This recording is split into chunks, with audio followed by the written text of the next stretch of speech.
நம்ம ஏகேவோட இதுக்கு முன்னாடி ஒரு வீடியோ நம்ம போட்டிருந்தோம். அதில் என்னென்னா ஒரு பாலிவுட் இன்டர்வியூவில் அவர் பேசுனதை நம்ம ஒரு வீடியோவாக போட்டோம். அது ஃபஸ்ட்டு பாட்டு தான். அந்த வீடியோவை பார்க்காதவங்களுக்கு அந்த வீடியோவோட டிஸ்கிரிப்ஷனை நம்ம கீழே போட்டிருப்போம். மறக்காமல் அதை பார்த்துருங்க. இப்போ அந்த இன்டர்வியூவோட செகண்ட் பார்ட் ஒன்று விட்டுருக்காங்க. அதை தான் நம்ம இப்போ எக்ஸ்பிளைன் பண்ண போகிறோம். இந்த செகண்ட் பார்ட்டில் அந்த இன்டர்வியூவர் கேட்ட கேள்விகளுக்கு நம்ம ஏகே எவ்வளோ கேஷுவலாக பதில் சொல்லியிருக்கிறாரு அதை தான் நம்ம இங்கே பார்க்க போகிறோம். இப்போ தமிழ்நாட்டில் நடிகர்கள் எல்லாருமே அரசியலில் வரப்போகிறேன் அப்படின்னு சொல்கிறாங்க. இதை பார்க்கும் போது நீங்கள் என்ன நினைக்கிறீங்க அப்படின்னு இந்த இன்டர்வியூவர் கேட்டதுக்கு, ஒவ்வொருத்தங்களுக்கு ஒரு தனிப்பட்ட இஷ்டம் இருக்குது, அவங்களுக்கான ரைட்ஸ் இருக்குது, அவங்களுக்கான டிசிஷன் மேக்கிங் இருக்குது, அதுபடி ஒருத்தங்க போகிறாங்க. அது எல்லாமே அவங்களோட தனிப்பட்ட முடிவு. அதில் நான் எதுவுமே கமெண்ட் பண்ண முடியாது.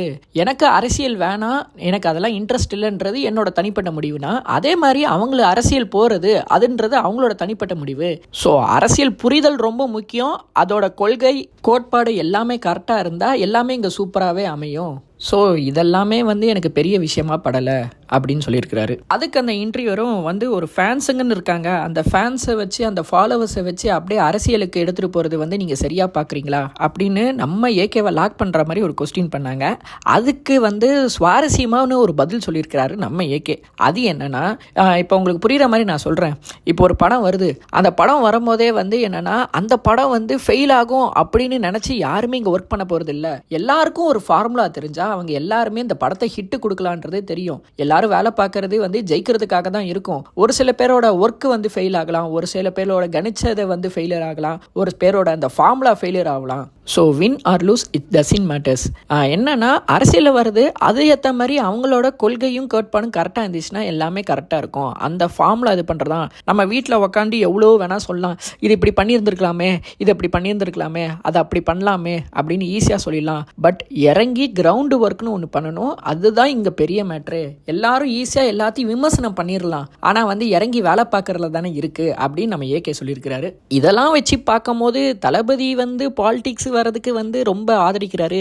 ஒருவேளை இவர் தளபதிக்கு ஓட்டு போடுவாரு அப்படின்ற மாதிரி நீங்க எதிர்பார்க்கலாம். ஆனா அந்த ஓட்டு போடுற உரிமை கூட என்கிட்ட தான் இருக்கு. நான் யாருக்கு போடுறேன்றதையும் சொல்ல மாட்டேன், ஏன்னா அது என்னோட தனிப்பட்ட உரிமை அப்படின்றதையும் நம்ம ஏகே இங்க பதிவு பண்ணியிருக்கிறாரு. அதே மாதிரி பாலிடிக்ஸ் அப்படின்றத நம்ம வீட்டில் உக்காந்து என்ன வேணாலும் சொல்லலாம். இதுல வெறும் காசு தான் சம்பாதிக்கிறாங்க, அவங்களுக்கு என்னப்பா எப்போவுமே போலீஸுங்களாம் பின்னாடி இருக்கிறாங்க அப்படின்ற மாதிரி நம்ம ஈஸியாக பேசிடலாம். ஆனால் இப்போ சமீப காலத்தில் நான் ராஷ்டிரபதி பவன் போவேன், அதுக்கு எவ்வளோ செக்யூரிட்டி இருக்குது, அது எவ்வளோ கஷ்டமான வேலை அப்படின்றது எனக்கு அங்கே தான் புரிஞ்சுது. ஏன்னா உள்ளே என்ட்ரி ஆகிறதுக்கே அவ்வளோ செக்கிங்கு, அத்தனை பேரியர்ஸை கடந்து தான் போயிட்டு அங்கே போய் உட்காரவே முடிஞ்சுது. நம்ம ஒரு நாள் அங்கே போனதே நம்மளுக்கு இப்படி இருக்கே, அப்போ அவங்கெல்லாம் டெய்லி இந்த இதெல்லாம் பார்த்து தான் ஆகணும், இதெல்லாம் சந்திச்சு தான் ஆகணும். ஸோ அவங்க ஒர்க்கும் பெரிய விஷயமா இருக்குதுன்னு எனக்கு அன்றைக்கி தான் ஒரு புரிதல் வந்தது. ஸோ எந்த ஒரு ஒர்க்குமே ஈஸி கிடையாது நம்ம அதை செய்கிற வரைக்கும் அப்படின்றத நம்ம ஏகே இங்கே பதிவு பண்ணியிருக்கிறாரு. அதே மாதிரி இங்கே 100% அரசியல்வாதி அப்படின்ற ஒரு ஃபார்முலாக்கும் நான் வரல. ஏன்னா இங்கே கோடிக்கணக்கான மக்கள் தொகை இருக்குது. எல்லா மக்களுக்கும் ஒவ்வொரு டேஸ்ட் இருக்குது, ஒரு ப்ரிஃபரன்ஸ் இருக்குது. ஒரு சில பேருக்கு ஒரு செட் ஆஃப் பீப்புள் பிடிச்சிருக்குன்னா ஒரு சில பேருக்கு ஒரு செட் ஆஃப் பீப்புள் பிடிக்கும். இங்கே மதம், ஜாதி இந்த மாதிரிலாம் நிறைய பிரிவுகளும் இருக்குது. அவங்கவுங்க ரைட்ஸுக்கும் அவங்கவுங்களோட டேஸ்ட்டுக்கும் ஏற்ற மாதிரி ஒரு செலெக்ஷன் இருக்குது. அவங்களுக்கான லீடர்ஸை அவங்க தான் சூஸ் பண்ணணும். அது எல்லாமே கடைசியில் மக்கள் கையில தான் இருக்கு. அதனால எல்லாத்தோட கொள்கை கோட்பாடு எல்லாத்தையும் கேட்டுதான் அவங்க ஓட்டும் போடுவாங்க. இங்க வெறும் காசுக்காக மட்டும்தான் இதெல்லாம் பண்றாங்க அப்படின்றதும் கிடையாது. அதே மாதிரி நீங்க 100% ஒரு நல்ல ஆளா இருந்தா கூட மக்கள் எல்லாத்துக்குமே உங்களை பிடிக்குமான்னு கேட்டா அதுக்கு ஆன்சர் என்னாலையும் கொடுக்க முடியாது. ஏன்னா ஒரு சில பேருக்கு நான் பண்றது பிடிக்கலாம், ஒரு சில பேருக்கு நான் பண்றது பிடிக்காமலே போகலாம். அதே மாதிரி எல்லார்கிட்டையும் போய் எல்லாத்தையும் சொல்ல முடியாதுல்ல. அது எல்லாத்தோட தனிப்பட்ட உரிமையில தான் இருக்குது அப்படின்றதையும் நம்ம ஏகே சொல்லியிருக்கிறாரு. ஸோ அதே மாதிரி நான் அந்த இன்டர்வியூஸ் எல்லாமே போவேன். ஒரு சில கொஸ்டின்ஸ்லாம் ரிப்பீட்டடாக இருக்கும். ஒரு சில பேர் உள் மனசுலேருந்து கேள்விகள் கேட்பாங்க. ஒரு சில பேர் நம்மளை எப்படா மாட்டி விடலாம் அப்படின்ற மாதிரி கேள்விகளும் கேட்பாங்க.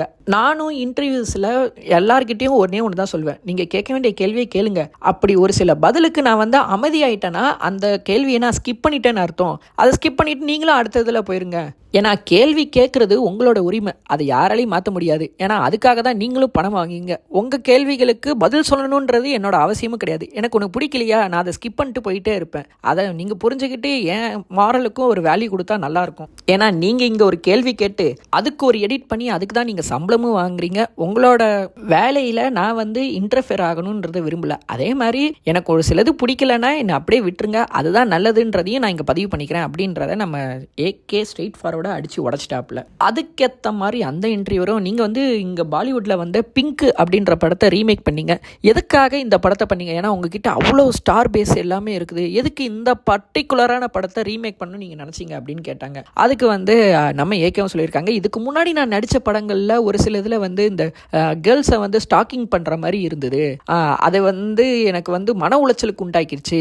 ஸோ பிங்க் மாதிரி படம் ஒன்று பண்ணால் அதுக்கு ஒரு பிராஜித்தமாக இருக்கும் அப்படின்ற மாதிரி நான் நினச்சேன். அதனால தான் அந்த படத்தை பண்ணேன். ஸோ அது வந்து முழுக்க முழுக்க பெண்களுக்கான ஒரு படமாக இருக்கணும், அவங்களுக்கு சமர்ப்பணம் பண்ணணும் அப்படின்றதுக்காக தான் பண்ணேன். இப்படி நம்ம ஏகே தீயா ஒரு அட்வைஸ் கொடுத்தாலும் இன்னொரு பக்கம் மதுரையில் நம்ம தளபதி வந்து இறங்கினாரு. ஃப்ளைட்டில் வந்து இறங்கும் போதே அப்படியே தனியாக ஒரு ஜாலியாக ஒரு வைபோட தான் வந்து இறங்கினாப்புல.